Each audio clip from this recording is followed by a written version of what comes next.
Hello and welcome to another episode of the Wild Ones podcast, a show where we chat about bike stuff. Francis and producer Emily are here. How are we doing this week, guys? Pretty good. Yeah, not bad, thank you. How are you? Feeling hay fever coming through. I felt it coming. I was down in London, which is the place that always in a big city, that's where it hits you hardest. Of hay fever. Yeah, it's pollution. It's not hay. And I thought I was getting close, and then I was okay. I haven't had a single tablet this year, which is good because even the non-drowsy ones make me very drowsy. Do they? Mm-hmm. I don't really know. I'm just always drowsy. Just makes you grumpy and drowsy. 2 of the 7 dwarfs. Yeah, that's you this morning. It is a bit, isn't it? Jimmy's hay fever season is a grumpy season, I would say. Emily. Yes? I heard you giggling on the laptop this morning, which usually means you're up to something with the podcast notes. Yes, I am up to something. So do you know how we've been talking about needing more music on the show? Little jingles, etc. We had the best email this week from a listener called Roman in Slovakia who said, since the beginning of Cade Media and the Wild Ones podcasts, I've never missed a video from you guys. I am officially addicted to you. Thank you, mate. That's why I've created an AI song for you. Don't worry, there's no swearing. So this is why I was laughing. Do you want to hear the song? Yeah. Well, obviously. With Francis and Nelly and Jimmy, the Wild Ones on the mic, bringing you the craziest stories, taking you on a wild ride, all about that cycling life, living on the edge. Cade Media behind us, we're breaking all the trends, pedal to the metal and chasing adrenaline rush, spinning those wheels, turning heads as we crush.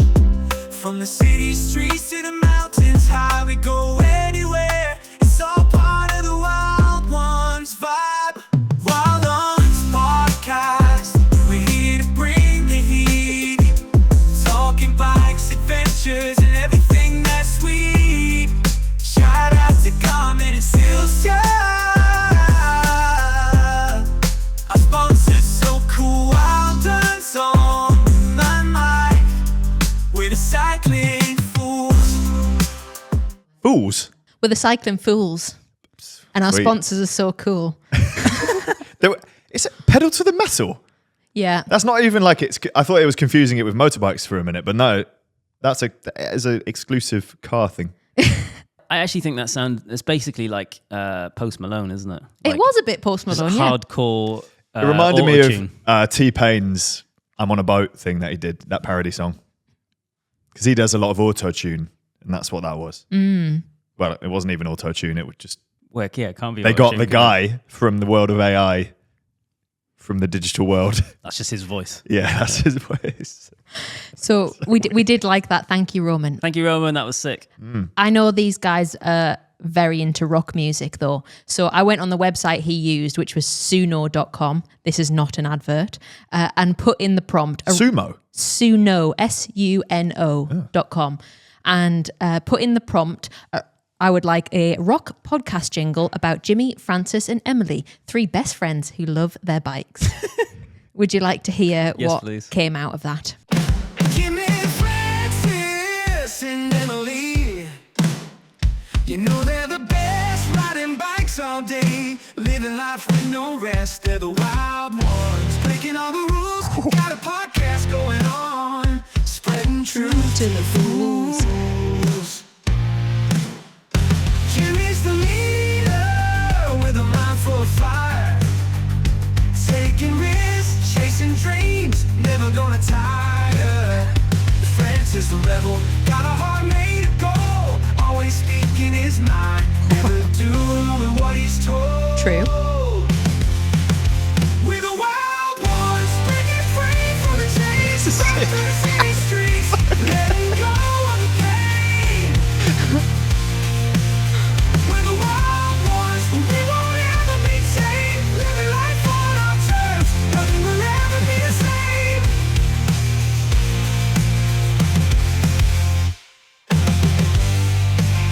Etc. It's even a solo. Yeah, there was a solo that goes on for another minute. Now this one is kind of like country / Nickelback. It's a bit Nickelbacky. Yeah. Yeah. That's a banger. I enjoyed that one. Yeah. The first song was like, okay, it's funny. It's an AI Yeah. song. Second one, It was good. we should record that. We should. Are we allowed to? Who owns that? Well, AI world. do It's now, I our guess. voices. No, it's not our voices. No. It's our idea. Because you wrote the prompt, we own it? I have no idea, but Surely it just kicks out the same kind of song. yeah, for I mean, everyone. it was all very like pedal to the metal, da da da da da. It was like I did a few of these. That was the best of 5. I'm not surprised. It was a banger. Yeah. So every time it gives you a slightly different version of lyrics, but it's always, I would say, a little bit cliche. Nothing wrong with that. It's obviously taking inspiration from a lot of other lyrics, isn't it? Just like Nickelback. I think they're having a... People now have gone through the phase of hating Nickelback and they're now liked again. Yeah, I've always liked Nickelback, to be honest. They went on a few podcasts and set things straight and everyone's like, you know what? Maybe they got a bad They're rap. the good guys. I've seen them live, actually. Did he get annoyed and walk off stage? Because I know that has happened many times in the past. No. So yeah, that's probably too long of an intro for us to play every single time. But I like It's it. not. You don't think it is? It's perhaps a little indulgent, but that was a great way to start my Monday yesterday when I was looking through stuff for this podcast. So thank you very much, Roman. Thank you, Roman. You inspired a lovely start to the podcast, and now I feel lovely and cheery with just subtle hints of hay fever in my eyes. Right, so should we get into some news then, or what? Yes, let's. First up, it looks like Tadej Pogacar's domination at the Giro's Queen stage might have left some Strava users a little salty. So that's because his ride apparently got flagged on the app. The Team UAE rider and current race leader cleaned up on stage 15 last weekend, not only in the race, but on Strava too. He posted a 220-kilometer ride to the app, taking a number of comms in the process. But he claimed someone had tried to remove him from the top spot of the leaderboard. Writing in his Strava caption, he said, "Who the f*** flagged me?" with a couple of emojis, including a crying face and a devil. To be honest, I'm kind of 50-50 on whether he's joking or if someone actually did it or not. Yeah, but either way, it's quite funny, isn't it? It is. How does a flag system work on Strava? Is it just if one person flags it, it is then flagged and they review, or does it have to be a certain amount of people? I think it can be one person. I think it's like a self-policing system. And I think really the person who's usually most likely to flag you is the person that you've knocked off the top of the leaderboard. I remember Louise Vardaman came up to ours once and we were doing some riding around the Pennines and she took a bunch of quams and straight away it was flagged by Strava by the person that she'd beaten. And I can't remember. Oh, who's that going to be? There's not that many people in the there Northeast. aren't a lot of people. Yeah, I don't know what the process you have to go through to clear your name in Remember that we got situation. you a quam one day? Yeah, we did. I say you got yourself the quam, but it was a bit of a team effort. It was naughty yes. drafting. But that's allowed, right? You can draft as long as it's not motor vehicle. It was literally like a 2% gradient, Yeah. random piece of road on the way back to our house, wasn't it? And then that then got taken back straight away. Megan Hopper Yeah. saw not having that. Yeah. Went out the next day. I mean, I think the thing is, I tried extremely hard and she hadn't tried hard. And then when we said, "Oh, I've beaten Megan Hopper," and she went, "No, you haven't," and then went back out and got it. So we were like Team Sky peak. It was, the lead out train. It was amazing. it was something to do on a Saturday, wasn't it? Apparently, she was riding a gravel bike when she took it back. Yeah, I can imagine that. But yeah, do you think that perhaps pro athletes have some sort of direct line into Strava for this kind of thing? Because I imagine it does happen a lot. They have separate accounts. Did they? Yeah, there's a little thing Pete was talking about the other day because he's still listed as a pro cyclist. Oh. About to get that taken away. So when you're a pro, right down to domestic UK pros had the tick as well, and World Tour pros definitely do, and it's just like a little pro account, so you can see who's a pro and who's not pro. Interesting. Does that So give you perhaps, special privileges? I don't know, maybe, but it seems that way. Like if you have verification on some apps, you can message in a separate box to everybody else. Yeah. So they're probably more likely to see your request. But maybe they have like a higher tolerance for like what's considered to be okay and not okay. Yeah, yeah. It's a funny one because I imagine that if you're into racing and you're into Strava, it must be amazing to have the Grand Tours come through your local roads, but also heart crushing at the same time because you're never getting that comm again, probably. Well, most people are not getting it anyway. No, I know, but for those special chosen few.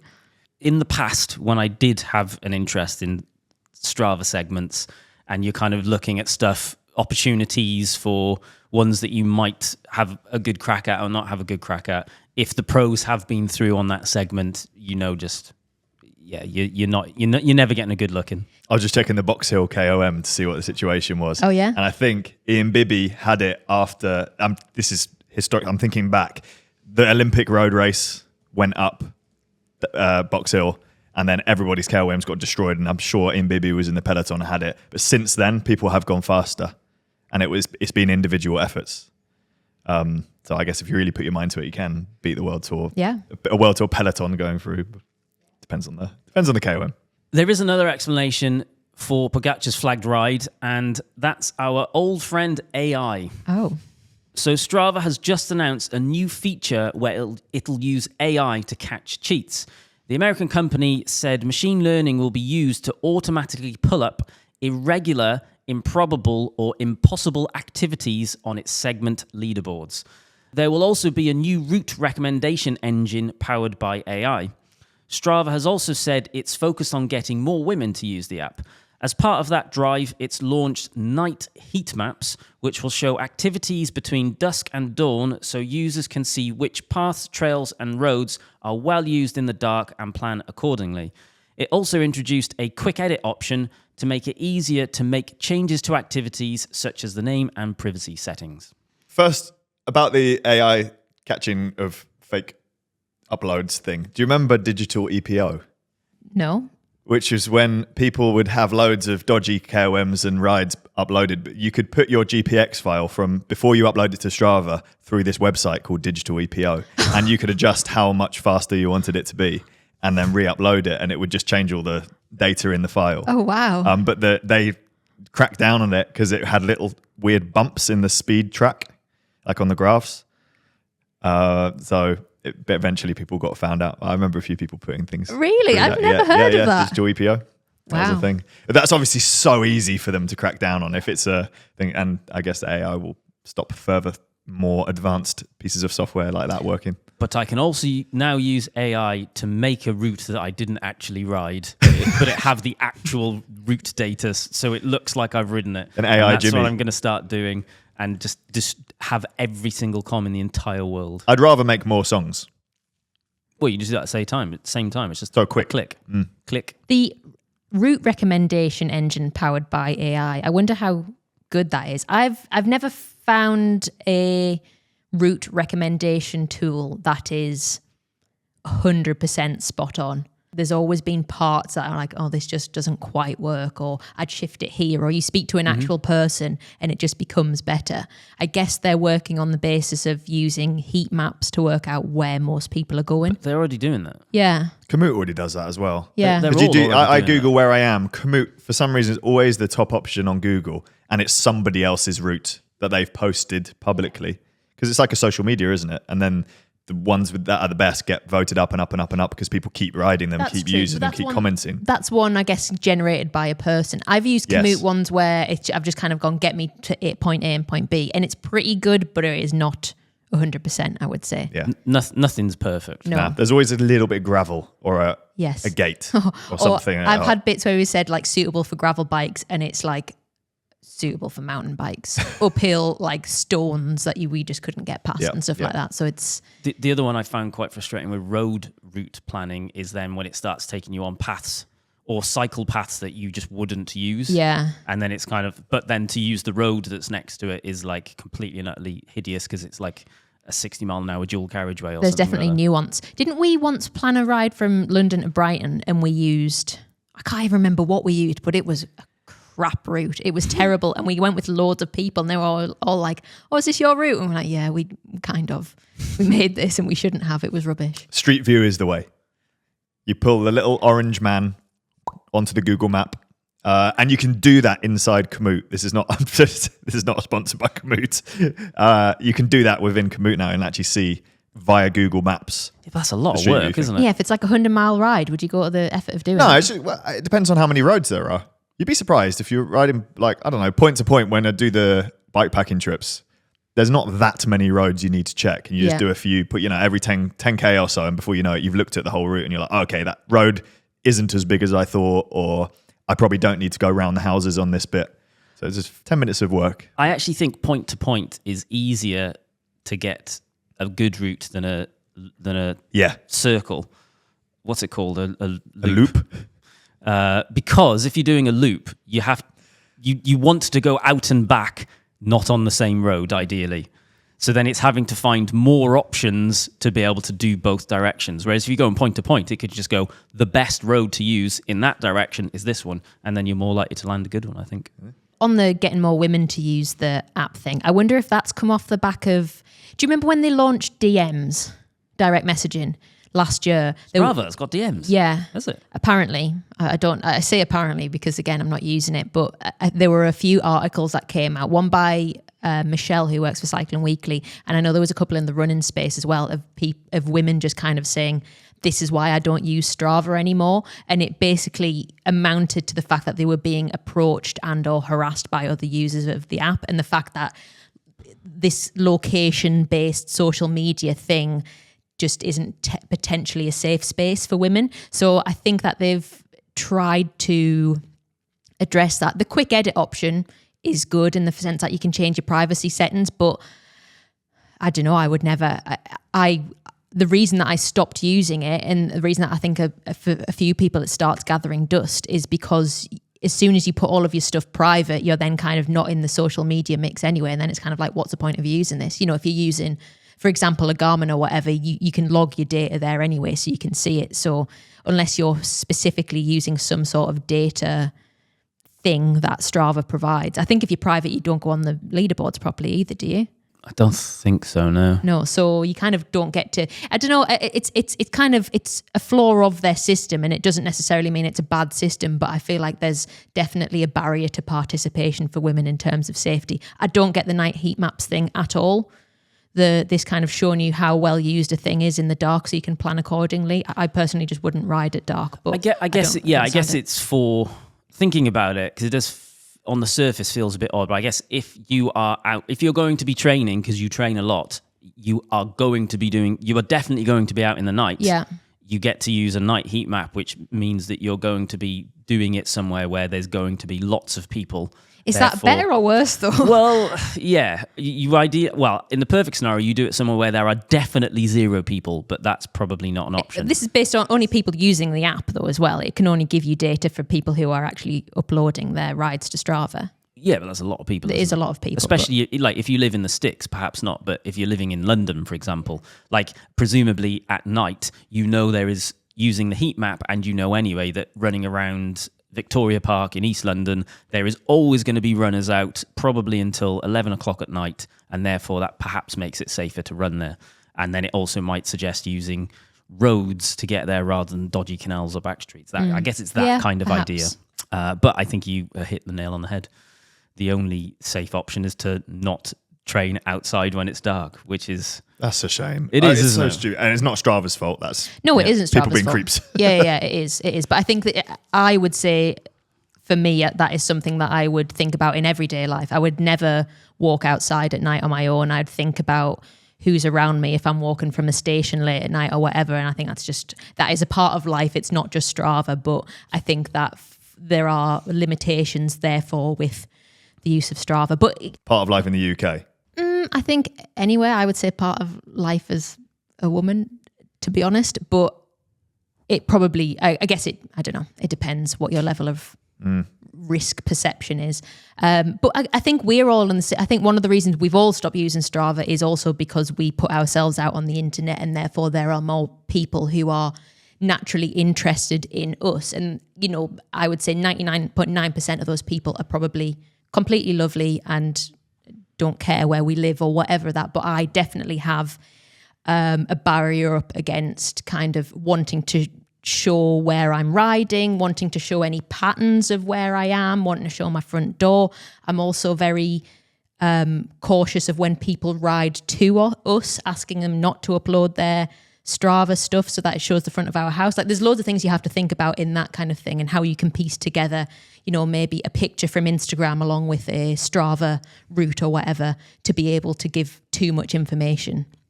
And that's probably an issue that is more unique to us. But however, normal people have stalkers as well. So Well, especially with high value items. Yeah, well, this is it, exactly. That's perhaps the next level of London crime, isn't it? Is identifying someone with their 15 grand bike and tracking it back to their house. Because if you've got a 15 grand bike, you've probably also got nice things. So there's a quite well-known mountain bike, I won't use names here, that reckons he was tracked back to his house. So you're mountain biking on the trails, they put a tracker on your car, then they know where the car has gone with the mountain bikes. And they've got expensive mountain bikes because they've seen them in the car park. And he lives in the middle of nowhere and people are then broken in and stolen his stuff.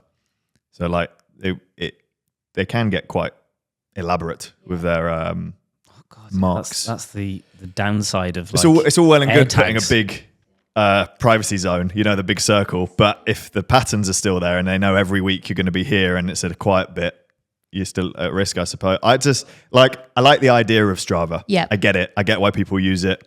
But the peace of mind of just not having it Yes. and not uploading to it is quite nice. I always think when we do the bikepacking trips, like in Australia, and it turned out to be a nice example of this, we were uploading every day. People knew what roads we were going to be on. And then suddenly there'd be a person, standing by the side of the road like, snake, because we had this stupid snake joke that was going on. It was nice people, but a not nice person could have found us that way. Yeah, I agree with what you're saying. It's not specifically a Strava issue, but perhaps sharing your location and your routines and habits it opens yourself up to more risk, potentially. Next, the trailer for season 2 of Netflix's Tour de France documentary just dropped. Sur ce tour, on a l'impression de passer d'un scandale à un autre.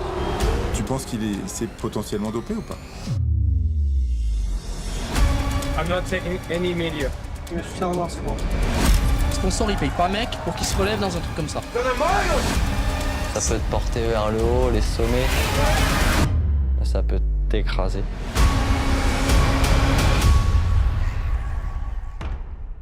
And we have some exciting news to share. Oh, yes, we do. You're not Emily. No. Francis and I, we've made it to Netflix. Big time. We're going to be in the show. I don't know what bit they're using. I know it's an old podcast, so it's before Emily was camera facing. It was when you were just a voice. I don't even know if I was a voice at that point. No, you probably weren't a voice. Maybe an off-screen voice telling you what to do. Like when we had little tiny microphones and we had to run all the audio through Adobe to make it sound like it was legit. Yeah. That's what we had. That was a lot of work. It was a long time ago. Yeah. So if you didn't watch it last year, it's called Tour de France Unchained, and it basically follows the teams and gives a behind-the-scenes look into the previous year's race. So this year's series will follow the 2023 Tour de France. It drops just before the tour, so it's a really good refresher on what happened last year and builds up some hype going into the next tour, or the current one. I know what you're thinking. How does Cade Media fit into Tour de France Unchained? So basically, we were contacted October last year by a production company who wanted to use a clip from the podcast where we were discussing doping accusations around Jonas Vingegaard and that mega TT performance. Do you remember it? I remember the performance. I don't remember what we said in the podcast. I can't remember I the can't even words. remember what we said last week's podcast. It's gone from my brain. So we said yes. We've been paid for it. We didn't know whether we'd make the final cut. However, we've now been told that we will definitely be in episode 6 for about 13 seconds.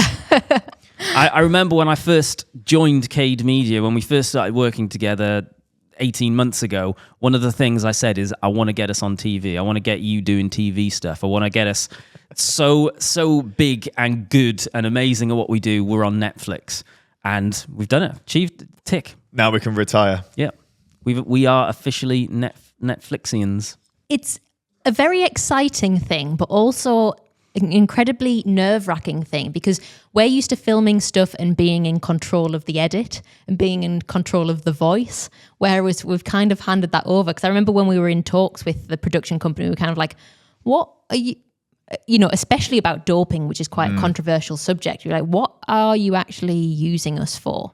And what I suspected is what they have said, which is they want to use podcasters talking about that point where there was speculation to sort of introduce the conversation. So one of the things we talked about is, there was that French newspaper called L'Equipe that put out the headline exactly saying out of this world, and it was the same as the one that they'd used for Lance Armstrong, and they were potentially implying something. So we talked about that, and I think that is what they're using, you two sort of mentioning that concept. So it sounds like they're covering doping quite a lot in this season. Yeah. I've got a feeling that they are going to follow some of they're going to dig into what the pros have to go through, which is why I think they're quite comfortable talking about doping. Because you would think if they're just going to like make everyone look bad, then none of the teams would let Netflix film crews into the teams. Yeah.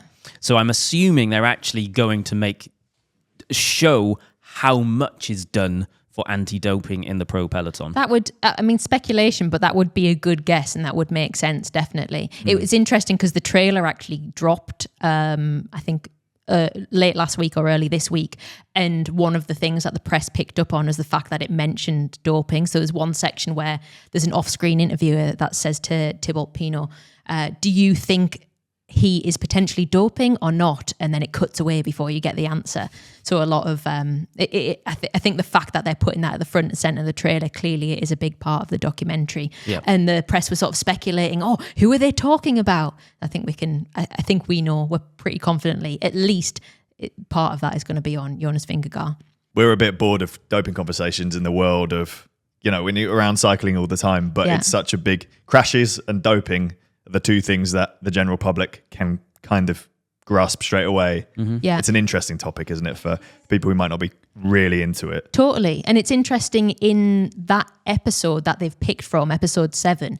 Episode 7 of our podcast. Of our podcast, yeah. The big question was, should the pros be doing more to assure people that doping isn't happening? And what we were saying is, if they say it isn't happening, then maybe they should be showing us more about the testing protocol. So maybe actually that is what the documentary is going to do. That would be cool. I would be interested to see that. Mm-hmm. That is a good point, though, isn't it? Because they want this to be massive. They don't want it to just be watched by cyclists. They want it to transition out beyond cycling. Yeah, it feels very much like a Drive to Survive sort of thing.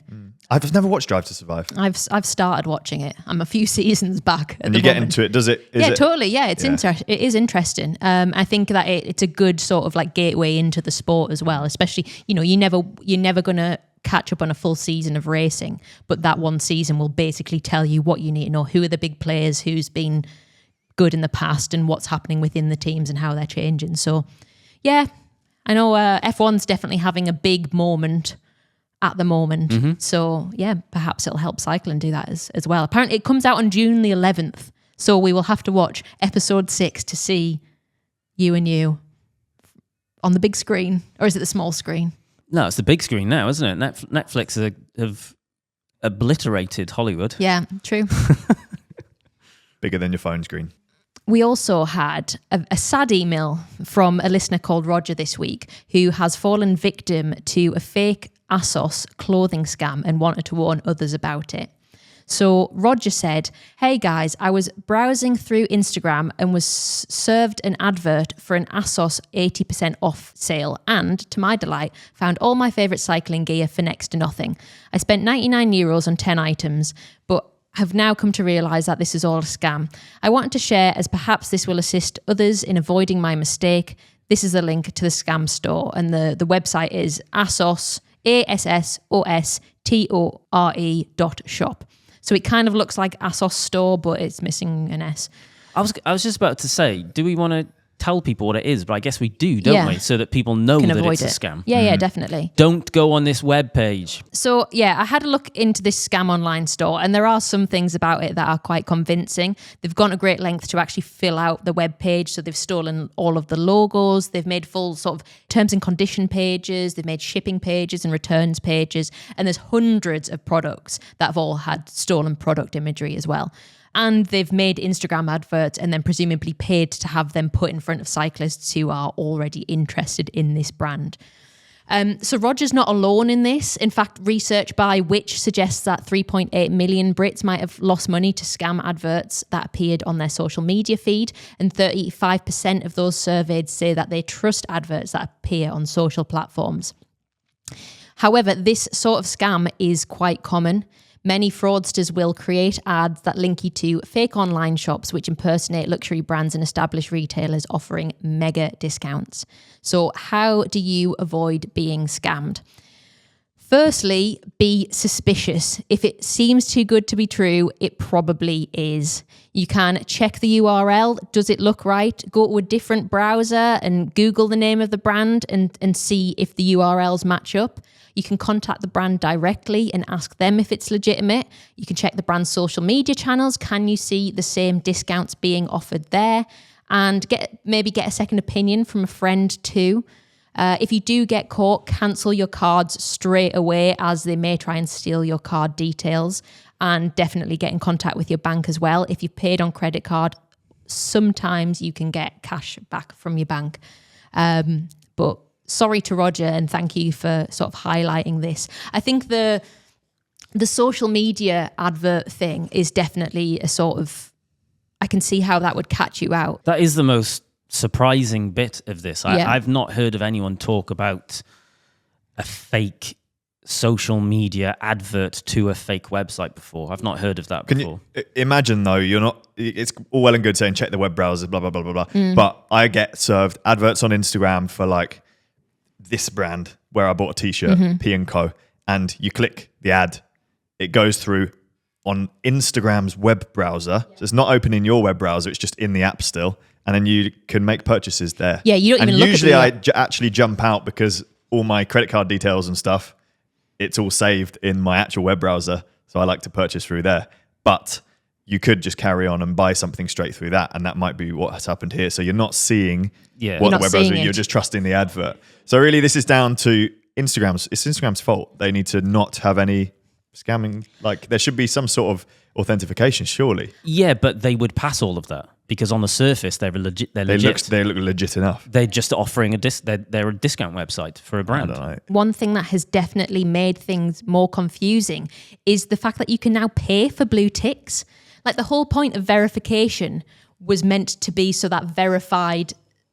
If you're at risk of being copied. Yes, exactly. So that it could, and then I can't remember who was the first to start it. I think it was Twitter, now X. Yeah, Elon. Decided to bring in basically if you pay something like 15 quid a month, then you can pay for a blue tick. So what is the point of the verification? And now Instagram has started the same thing. It used to be extremely difficult to get verified as well. We tried to do it on Atticus and we weren't able to.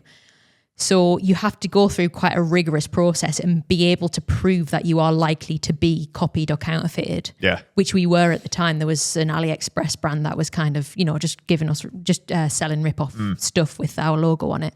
I guess the best takeaway from this is if it looks too good to be true. Yeah.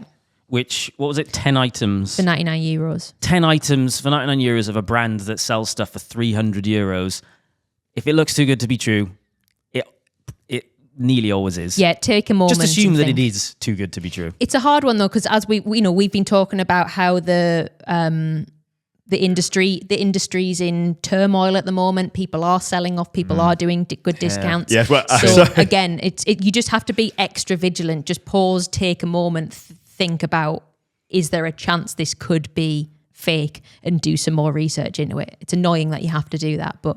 We were on Specialized website yesterday. I was filming with Bike Fit James and we were just looking at geometries and that kind of thing. So many of their bikes are 40% or more off. Yeah. Just on their own website. Mm-hmm. I guess they're desperate to shift stock. They're doing a mega sale at the moment. I saw that got announced. So, I mean, I can see how in some circumstances you would be fooled by this. So be careful, people.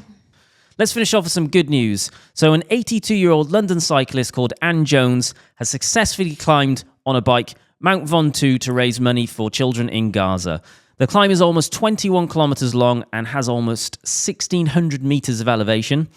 Anne, who has said she's no stranger to mountains, completed it in 5 hours and has raised almost £20,000 at the time of recording. On her GoFundMe page, she said, I'm undertaking this challenge to raise funds towards some kind of physical healing of the wounds and the emotional trauma. She's fundraising for the Amos Trust, with the money going to its partners in Gaza, which include a youth trauma centre and a paracycling team who has pivoted to distributing aid to communities by bike. If you'd like to donate, we'll leave a link in the description below. Well done, Anne. That's amazing. Isn't it amazing? 82.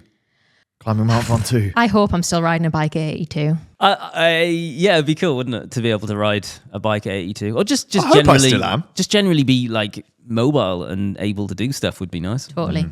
Time for another round of overrated or underrated. I'm going to read out a list of things, and you're going to tell me if they are overrated or underrated. Saddles with cutout pressure relief channels. So this is suggested by Matthias in Copenhagen, who said, on paper, it seems like a great idea for long days in the saddle, but I haven't had great results when I tried them. So he says he tested out 2 saddles, one with and one without a cutout, for a full season, and found the one with the holes cause soreness, chafing and numbness, which is something it's apparently designed to prevent. He acknowledged everyone's built differently, but says a big chunk of cyclists seem to be getting on the hype train with these. What are our thoughts? Everyone's looking at me. I filmed a lot of episodes of Bike Fit Tuesdays to know the situation here. I know you both have an opinion on these. Quite Yeah. a strong, well, not necessarily a strong one, but you have definite opinions on them. Yeah. Saddles with pressure relief channels are Bike Fit James' most sold saddles. People who don't get on with them well have their saddles too high, so they're interacting asymmetrically with the saddle, or they just are asymmetric themselves. So it's often people who do sports like golf. So they will never really get on with a pressure release channel because it is symmetrical and you're not. So some people just sit on a bike on a wonk. You have scoliosis. Yes. Is that your condition? Yeah. So I imagine that does contribute to your experience with a saddle with a pressure relief channel, because the point of it is that it takes away pressure from the sensitive parts in your underneath, your undercarriage, and if that's not hitting in the right place, all you're doing is creating loads of pressure on the edges of it, and it just messes you up. Would that not be the case with all saddles, though? That all saddles are symmetrical, and therefore if you're not... Yes, that is an issue with saddles. Because you're getting humans aren't symmetrical. Yeah. Maybe there's 1 or 2 in the world. The saddles are all symmetrical, I think, unless there is some that aren't. I guess there is. The one we mold. Mm-hmm. We molded the saddle.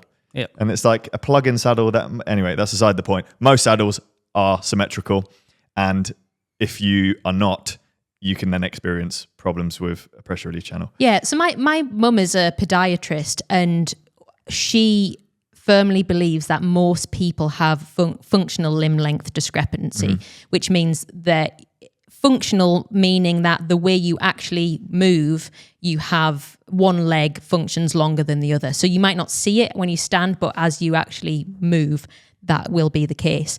And the way she would combat that would be orthotics. So a wedge in one of your shoes, to the point, you work with a specialist to do that. Yeah. Obviously the mechanics of walking, the mechanics of cycling are slightly different, but there was one point where my mum was like, shall we actually put a wedge on one side of your saddle to keep because my hips are sort of a wonkiness. We never did that. Maybe we didn't. Maybe you should try the molded saddle. Yeah. However, I have found generally on cutout saddles, I have now found one which I'm really happy with, which is the FAKE R3 or R5. I don't remember. But before that, I was using, the only way I know how to describe it is the Wavy Woo saddle.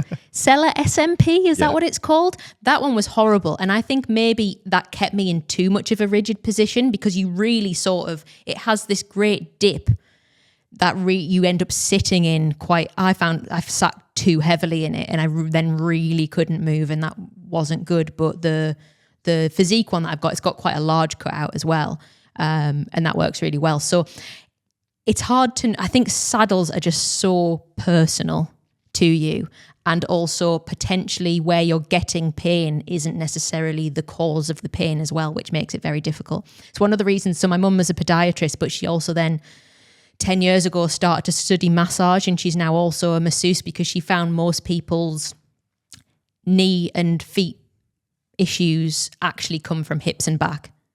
So rather than treating the symptom, she wanted to be able to treat the cause. It's a difficult one. And I think that finding comfort on a bike is a very, very long and arduous process. I can't say that I'm there 100%. I'm definitely better than I was, but it's difficult. And I think it also changes with your conditioning as well. So I've had a long period off the bike, and I rode for the first time in a long time on whenever, Saturday or Friday or whatever it was. And I had almost blisters on the palms of my hands, which I've never experienced before. Same setup that I've always had. This is my gravel bike, which I don't think is too long for me, but I think just that lack of conditioning and the fatigue has obviously caused me to sit in a weird way, and I've now got this painful thing on my hands, which I've never had before. So it's hard, isn't it? I don't know what the correct answer is. I don't think that they're overrated. I think it's just very personal. Yeah, I don't think it's a hype thing either. I think I would imagine in most cases people are going to be better off with them. I have talked about it before. I'm not very sensitive to small adjustments on stuff. I think every single one of my bikes that I've had over the last 4 or 5 years, which is more than I would like to admit, has had a different saddle on, and I've got on fine with all of them. And I have 4 or 5 that I use regularly that are all different, and none of them do I think this one's better than that one, and they're all very different. Some have cutaways, some don't have cutaways. I think I'm, in that respect, I guess I'm quite fortunate that I can kind of just throw stuff on and it mostly works. Yeah. So much of it is feet and your shoe fit and your arch support in the shoes, and again, like wedging and stuff. I think that's why James spends so long on shoes. And then if you're still having problems with a saddle, that's the only time he'll then switch out his usual pressure relief recommendation to something else. And that's just because at least you're getting some support if you're sitting wonky. But I think his goal is to try and stop someone from sitting wonky first. In the first place. Exactly. Yeah. And then they pressure map it while you are making those changes. So you can see where the pressure on the saddle is during that process.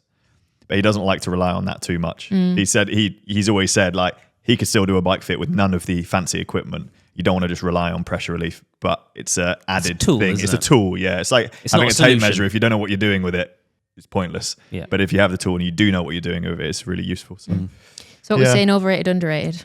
I think underrated for most people. It annoys me that loads and loads of bikes that are sold, entry-level bikes like Decathlon make, and they're selling them for, 600 quid. It's probably quite a new rider getting, might be their first real great road bike, and it comes with a plank. It could just be a saddle with a pressure relief channel. I'm sure it's not that much more expensive to manufacture, and it will be better for 90% of people, probably. Saddles on entry-level bikes are always junk, aren't they? Crap, aren't they?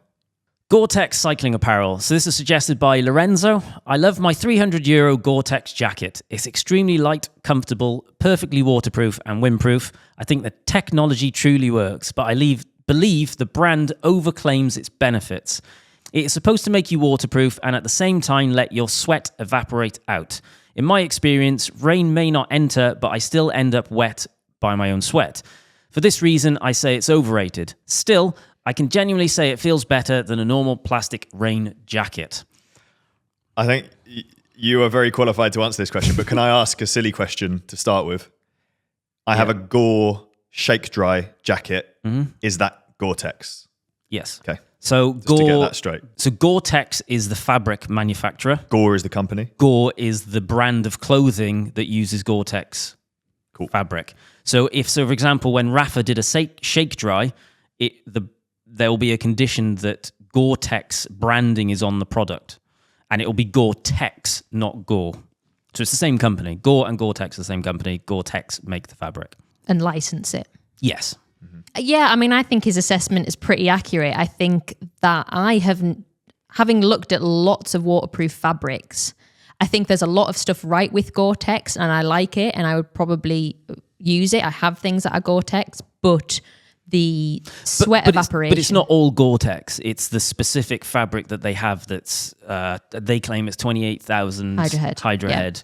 Not all of their fabrics are the same. Yes. You're specifically on about the fabric that's used in the shake dry, the premium fabric they Yes, do. exactly. I think that they're good because they're light, they pack down. There's that sort of shake dry thing. It doesn't feel as boil in the bag, but I think a lot of that also, the comfort of it comes down to a good cut.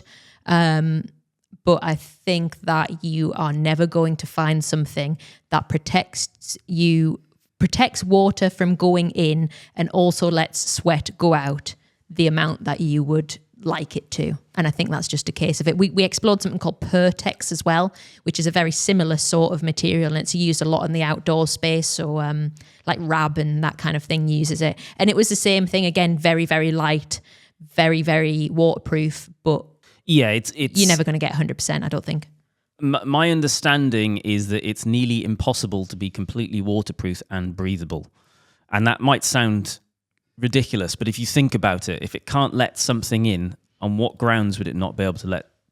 Would it then be able to let something out? Yeah, and I feel like we've talked about this before, and some people say, "Oh, well, there are fabrics that can do it," but I don't know. I am yet to find one that does it to the point where you would want it to happen. Yeah. Having said that, I still probably think that Gore-Tex, high-end Gore-Tex cycling apparel, if you can afford it, it's worth having. Yeah, it's overrated in the sense that some people claim that it is breathable because it isn't. Mm-hmm. It's underrated in the sense that there aren't many cycling cut jackets that are in the same caliber as a shake dry jacket. Gore-Tex, as you mentioned, is a great mill as well. They do some amazing fabrics, but there's not that much in cycling. I feel like maybe Albion started using some Gore-Tex. Yeah, they definitely do one or two jackets. They look cool as well. We were going to use Gore-Tex. We got some samples made in Gore-Tex for a rain jacket when we had Atticus, but it's really hard to access and very, very expensive. Is it true that it rubs off? Because I have worn my Gore jacket in videos before years ago, and I've had a backpack on, and people are like, "Can't believe you're wearing your Gore jacket with a backpack." I'm like, I didn't know about this. It still seems fine, and I've ridden it with a backpack on quite a lot because I have to. So I actually don't know. I don't know that level of detail about Gore-Tex, I have to say. But as far my understanding is, there's two types of waterproofing. There's a DWR treatment, which is a sort of almost like a waterproof layer that's put over the top of fabric. And then there are fabrics where it's almost woven in. Like if you think about a plastic bag, it is inherently by its material, it doesn't let water through. So my understanding was that Gore-Tex and Gore-Tex, the technology is in the fabric rather than on a coating. It might have both. I'm not sure. They'll be DWR treated as well. As well, yeah. So the reason stuff gets DWR treated is you get the beading effect. And that became a marketing thing, didn't it? Where it was just like, oh, look, it's beading. It's really good. That was just a treatment. Yes, that is just a chemical treatment on the outside of the fabric. So if the fabric's junk, it will look like that. The DWR washes off after a few washes and you have to retreat them. Whereas the hydro head rating is how actual good the fabric is. Will it rub off the actual? You would probably find that a really premium fabric is potentially more sensitive, softer, and therefore what you might actually do is just damage the fabric by wearing jackets. However, should still be good, as far as I'm aware. Yeah, but also with the caveat of we haven't properly tested that, so I wouldn't know. I bet there's some sort of material expert listening who could tell us in the comments if a fabric that can let something go one way but not the other way is possible. No, it is, but not to an extent that it's fully waterproof and fully breathable. Okay, right. You can make fabrics where it goes but both ways, but not to that extreme extent. So actually the best waterproof jackets are probably ones that are made from multiple fabrics, so that you have, for example, panels in certain places that are very breathable fabrics that allow moisture to escape. And that's often what you found with the really top-end Gore-Tex type jackets, is actually one of the reasons that they come across as being more breathable is because they're just really well designed. They've got panels in the right places. They've got vents in the right places. They allow heat and sweat moisture to escape while still providing good coverage. It's always the zip as well, isn't it? They have like a flap thing that covers up the zip properly. And that's always a place where water gets in on jackets. Thank you for all those awesome suggestions. If you have a topic you want us to debate on overrated or underrated, please send it to wildonespodcast@cademedia.co.uk. We might read yours out in a future episode. Next up, we have Fluff Up of the Week. I turned up to work today with no trousers. I didn't travel here not wearing them. I was wearing bib shorts. And then you guys came in and I was just in bib shorts, which is odd. You were just completely naked with a t-shirt on. T-shirt and socks. Yeah. It's a bottomless party. Yeah. Unfortunately, we walked in like that too. Of course. You only ever film the top halves. Yeah. We've been bottomless for years. I'm wearing Jimmy's trousers now, which feels... They're actually very nice trousers. It's the ones that I always ask Jimmy where he gets them.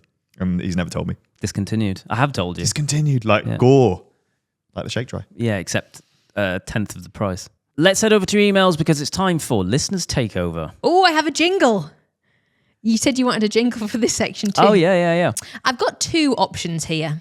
The caveat is doing a short jingle is not an option on this app. So I've had to sort of do my own edits. You might notice a bit of a cutting, or you might not. It might be seamless. So, right, this is option 1. Got a question about bikes? Well, you've come to the right place.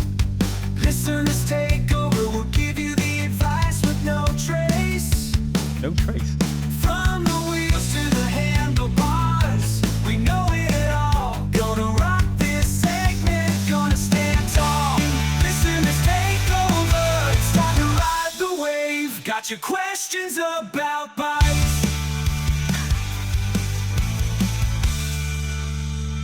So that's number 1. Wowee, it's not that one. I didn't think you would. I like that one the best, but I didn't think you would. So the next option is a heavy metal version. Bow down to the metal, the thundering sound. Listeners Takeover, we're breaking new ground. Get ready for brutality, we're here to ignite. Bikes and advice will conquer the night. Listeners Takeover. It's Children of Bodom. That's who it is. That's who they've hired to make their AI rock music. I've just realised. It's definitely that one. I knew you were going to pick that one. That is sick. So perhaps we could just take that last bit, listeners Takeover, and that could be it. Yeah. Just get the last bit. Yeah, bikes and advice will conquer the night, listeners Takeover. Okay. Very good. So we're just workshopping at the moment, but yes, progress has been made. Right, so anyway, we have an email from Emil. Thanks for all of your content, always entertaining and reasonable, although I do enjoy my velo sambas when cycling to the pub. If you need some new ones, we've got 2 mismatched ones up there. Do you know what I like about that? I think it's good that... I guess it acts as a reminder that what we say is just our opinion. You know, we never say stuff as a you should do this or you should not do that. Just because I am not a fan of velo sambas because I think they're too flexy doesn't mean that they're not the perfect cycling shoe for other people. And I think that's good. So I'm glad you enjoy them. So anyway, he says, I cycle every now and then with a group of friends. I think I'm fairly strong, but I'll ordinarily get dropped on the climbs. I think there's a cycling etiquette about taking hills at your own pace and waiting at the top, which is great. My curiosity is, would it be bad form to try and drop my mates on the flats in the hope I can build up enough of a gap to finish a climb first and be the one waiting at the top for them for once? So I think there's 2 approaches to this. There's one, do you want to be a bike racer, smashy lunatic? In which case, definitely attack them. Because what you want to be thinking about is knackering them out so much with them trying to keep hold of you that when it gets to the climb, they're rubbish and you just fly up there. Or you approach it not like one of those people and you just have a chat with them and go and just kind of go like, do you mind if I go off the front for a bit? Yes. I agree. I always just remember the triathlon training camp that we used to go to in France with the guy who used to organise the milk race. And his philosophy always was that in the pro team, ultimately on training rides, everyone is sensible because you don't attack in your training rides because everyone's trying to keep each other safe. But if everyone's smashing and attacking all the time, you're much more likely to cause an accident and a crash. the etiquette was you ride together until you come at the climbs and then everyone goes off and waits at the top. As someone who is always at the back of that thing, the most annoying thing about that is the people who are fastest get the longest break at the top. And if you are the last person, you never get a break at the top. I kind of feel like the important thing is communication. It is, yes. So like probably. if he wants to break off the front to attack the climb early, I don't see any issue with that. As long as he's being like, all right, lads, just so you know, I'm going to absolutely hoon it now because I want to see if I can get to the top the same time as you. And, you know, then it's going to be safer because they know what's going on. I think you're exactly right. However, expect that someone else might also go with you because they are also competitive and they want to be the first at the top also. 100%. So you might start a race. Yeah, you'll have a load of people on your wheel. Yep. Do whatever you want. It's just a bit of fun, isn't it? Yeah, it is. If you're a bit not of fun. training like to race, then this is your race, isn't it? That's race tactics. Attacking at the right time. Yeah. Going ahead. Eventually you pick up fitness and then you might be able to smash it on the climbs with the other people at some point. Another option could be spending no time on the front whilst leading on the whole ride. Just be the lazy one that sits at the back, gets all the benefit. And then when you get to the climb, you'll be fresher than the others and that might close the gap a bit, if not completely. But I mean, I guess in a group of friends, everyone knows that someone does that. Or, you know, you get a bit of a rep for doing that. So really it's about your friendship group. I would say just... communicate. That's good advice, Jimmy. And make sure you are actually going up that climb that you think you're going up. And there isn't like a turn off or something and everyone just goes left. And you're still... Next up, we have a note from Alistair. Just a quick one in answer to the question about insects and repellents. I have been an insect magnet for years. Only 2 things have helped. So first, Avon Skin So Soft Spray. No joke, but this is known as runner's secret. Works better than DEET in most circumstances, smells nice, and your skin becomes silky smooth. I've definitely heard this before. Skin So Soft, you can get it in like a body cream or a spray. Avon, that's not like a shop, is it? It's like an online or like a catalogue business. Yeah, they're like people who come around to your house, aren't they? And it's just smelly enough that insects don't like it. I don't know what it is in it. Yeah, it's not meant to be a thing, but I've definitely heard that before. And I think Skin So Soft has been around for a long time as well, so... And his second one is, I started taking fexofentadine daily for hay fever last year and the insect magnetism disappeared overnight. Could be coincidence, but a happy side effect. That's interesting, isn't it? Because I get really horrible hay fever now and I'm also an insect magnet. Have you taken those before? No, This is what me and Nick take, fexofenadine. It's the only hay fever tablet or allergy tablet that doesn't make me sleepy. Despite the other one saying non-drowsy, I am basically, if I take it in the day, I am like sleepwalking all day. If I take it at night, I can't wake up the next morning. Like they're really aggressive for like the smallest pill in the world. Yeah. Fexofenadine, absolutely fine. And it works really well. Perhaps the reason that I think I have never been bitten and you think you're a magnet is actually that I don't have a big histamine response and you do. Yeah. So potentially any antihistamine that you're going to take is going to reduce the swelling and the itching. Oh, of course, yeah, because you actually take an antihistamine if you get stung anyway, don't you? So you're still getting bitten potentially. You just don't realise. Covered in bites. Email from Robert titled First 50 Mile Ride. In September, I'm going to be riding London to Brighton for charity. I'm wondering if you have any advice on what I should be doing building up to it and on the day. He also sends his love to all of us. Thank you, thanks, Robert. Oh, London to Brighton. I love a London to Brighton. I've done it in lots of different ways, including that terrible route that we made. Such a good place to finish a ride as well. It is. Then have fish and chips by the beach or a beer or whatever you want. This is one for Francis because he's the resident long distance person. It's a sensible distance that I think most people who ride fairly regularly will be able to do. But it's still a lot. Yeah, it's good for 2 hours of exercise is a lot. I mean, you can be doing certainly a lot more than that. London to Brighton. Ride when you can. Ride as much as possible outside work. Practice eating and anything you're going to eat on the day.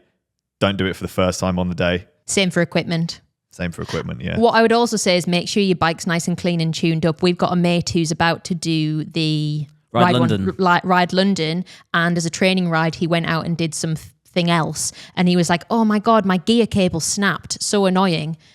But glad it didn't happen on the day. And I would say that, potentially that gear cable was going to snap anyway. Perhaps it needs a service, or maybe it's just bad luck. But ultimately, make sure your bike's in good condition, because nothing will ruin a day faster than a mechanical. Sometimes it'll happen anyway, but give your bike a once over, or get someone else to. Give it once over and then ride it at least for 20 minutes. Exactly.